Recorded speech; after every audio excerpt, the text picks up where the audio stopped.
Đây không cho ở đâu, nó không cho ở đâu. Đi, không ở đấy được đâu, đi, đi. Đi chỗ khác. Đây. Mang đi đi. Cho em xin ở một hai hôm. Không, em phải em xin ở 2 hôm đây đi, chị. đi. Đây. Đồ cô nó cất đi. Cô cầm đi. Đi. Đây. Rồi cho em xin Đi ở ra. một hôm nữa đi. Không ở là không ở. Đi. Không có xin xỏ thế. Đi. Đi. Đi. Nói nhiều quá đấy. Đi. Đồ của cô lấy hết đi. Đi. Không về đây ở đâu đấy. Đi. Đi nhanh lên. Đi. Không phải nhìn. Đi. Lần sau không được đấy lên nữa nghe chưa? Đi nhanh lên. Đi.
mình có nên sửa lại cái nhà này không, ở đây không nhở?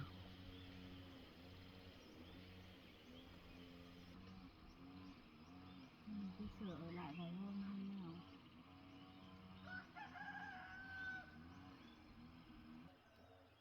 Sửa vài hôm cho thế nào.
nhở?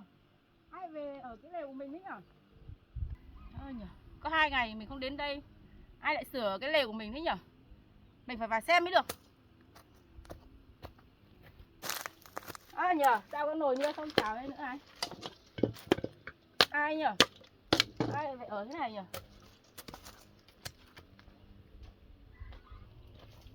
Nhở, nhiều đồ đạc thế nhở?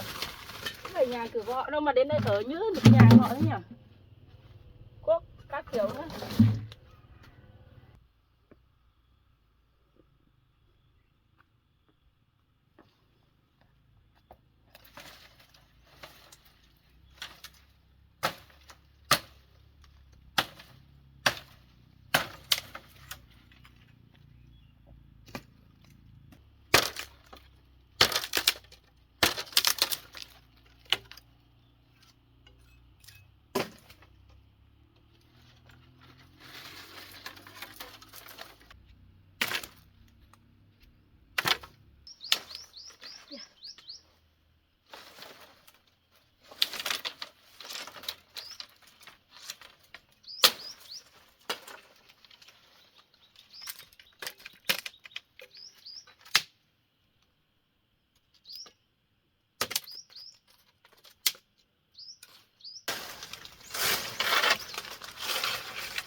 Ai thật đấy, ai lại ngang nhiên đến ở đây nhở? Ai nhở? Không biết là ai thôi. Cho ai ở đây? Đây nữa. Ai lại ngang nhiên đến ở?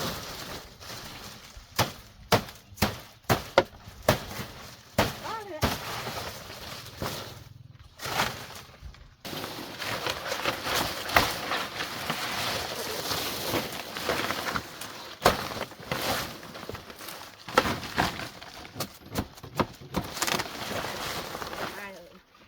Cứ ngang nhiên lên ở thế không biết được, không biết hỏi han gì cả, cứ như là nhà của họ, đất của họ ấy.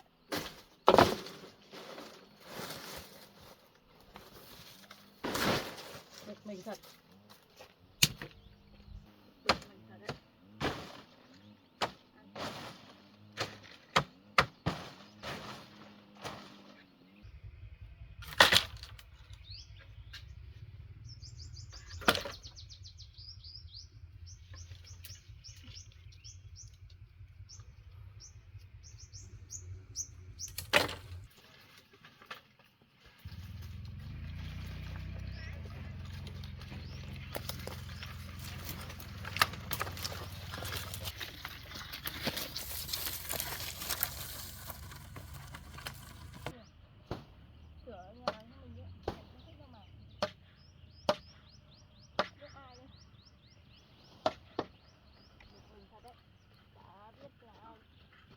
Không hỏi han gì à? Ai lại cứ tự tiện đến đây không biết. Ai thật đấy. Cái gì? Cái gì mà? Sao chị ơi, sao chị lại phá cái của em như này? Ai cho cô đến đây ở hả? Nhà này nhà của tôi chứ. Sao chị lại phá lều của em? Lều này là lều của mày hả? Cái này là lều của chân dê của tao chứ. Tôi thấy không có ai ở nên là tôi mới sửa tôi ở thôi. Sửa gì? Sửa sang cái gì? Không cho ở là không cho ở nhá. Ai cho mày ở hả? Đi chỗ khác mày ở. Chỗ này không phải chỗ để cho mày ở đấy chưa? Tôi thấy không có ai ở, tôi tưởng là lều hoang nên là tôi sửa cải tạo để ở thôi. Hoang cái gì? Có để như thế đấy. Để chăn dê các kiểu chứ. Ai cho cô đến đây ở? Con đi chỗ khác đi. Đi chỗ khác ở đây. Chỗ này không cho ở đâu. Nó không cho ở đâu. Đi. Chị không Đi, ở đi, cho đi. tôi xin ở mấy Đi ngày. chỗ khác. Đi. Không có xin xỏ gì. Đi chỗ khác. Đi. Tôi mất công sửa chị cho chứ tôi Ai xin cho cô ở đây mà mất đi chẳng công. Không cho... Đi chỗ khác đi ở đi. Không ở đây được đâu. Đi. Đi chỗ khác. Đây. Đi. cho em xin ở một hai hôm. Không có xin xỏ gì hết. Nó không cho ở. Nó không cho ở. Đi. Đi chỗ khác ở đi, không cho ở đâu. Cho em xin ở một hôm nữa chị ơi. Không có xin sỏi gì hết. Đi chỗ khác đi. Em Cho em xin ở 2 hôm nữa đi, chị. Đây, đồ cô con cất đi, con cầm đi. Đi, đây. Giờ cô muốn đi đâu thì đi. Đi. Đây, đồ cô con cầm mà hết đi. Không cho ở đâu, không cho ở. Đi. Đi ra chỗ khác đi. Đi ra. Không ở là không ở, đi, không có xin sỏi hết, đi. Đi, nói nhiều quá đấy, đi. Không cho ở đâu, đi. Đất của tôi chứ không phải nhà hoang đâu mà chị cứ ở đây nhỉ. Mai nhà tôi còn phải làm lều ở đây để chăn nuôi chứ. Không ở được. Bây giờ tôi không có chỗ nào để đi. Chị cứ đi chỗ nào thì đi, tôi không cần biết. Bây giờ chỉ cần cô đi là được, đi. Lấy đồ mà đi. Không xin nữa. Cô không có chỗ ở là việc của cô. Tìm chỗ nào thì đi tìm, không phải việc của tôi nhá. Thì tôi xin ở một hôm nữa đi chị. Không có xin xỏ gì hết. Bây giờ không tôi có không ở có gì chỗ cả. nào để đi cả. Tôi đi tìm chỗ nào được thì đi, tôi không cần biết. Việc của cô. Chị cho em xin đúng một hôm thôi, rồi em cũng biết đi đâu cả. Chị đi chị cho em Không xin cần một biết. hôm nữa Đi đâu khác đi. Chị Việc em của xin cô ở chứ. một hôm nữa thôi. Không có xin xỏ. Đi tìm chỗ nào ở thì ở, tôi không cần biết. Đất của tôi không cho ở. Tôi không cho ở đâu. Cho em ở một hôm nữa thôi. Không có xin nữa, không ở được. Tôi không cho ở là không cho ở. Cô phải đi. Nhà của tôi chứ không phải là đất hoang đâu mà cứ thích vào là vào nhỉ. Không hỏi han gì hết. Không ở, đi. Tôi không cho. Không cho là không cho, đi. Dọn dẹp hết đi. Đi nhanh lên, tôi không cho ở. Đi. Người đâu mà không hiểu. Cứ thế là đấy là ở đây. Ở đây. Không hỏi gì. Nhà người ta chứ. Đấy, cô còn lấy cái cọ thì lấy đi. Cô không cần đâu. Mang đi. Không lấy đâu. Của cô thì cô mang hết đi. Dọn hết đi cho tôi. Nhanh. Nhanh cái tay lên. Đây. Đồ của cô lấy hết đi. Đi. Không cần về đây ở đâu đấy. Đi nhanh lên. Đi. Không phải nhìn. Đi. Đi nhanh lên. Đi. Nhanh lên. Ở đây nữa. Đi. Lần sau không được đấy lên nữa nghe chưa? Đi nhanh lên. Đi. Nhanh lên đi. Nhìn cái gì mà nhìn? Đi. Nhìn gì? Đi luôn đi. Đi. Không phải nhìn. Đi nhanh lên. Không ở đây được đâu. Đi. Nhanh đi. Cứ thích nhỉ nhỉ? Đi không đi. Hả?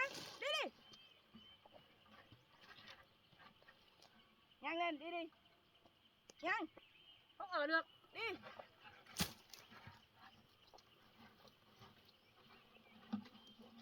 Vẩn thật. Lại phải dọn. Có phải nhà của mình đâu mà ở như thật đấy. Đến đây sửa dạng như là nhà mình luôn đấy. Người đâu ý tứ kiểu gì không biết. Giờ là phải dọn dẹp lại.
thế này mình biết đi đâu ngủ bây giờ. Trời thì tối.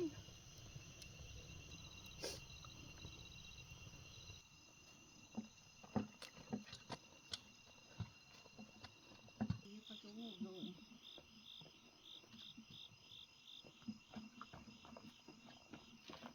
À, đây có chỗ ngủ rồi, thôi mình ngủ tạm ở đây vậy. Tối nay mình ngủ tạm ở đây vậy.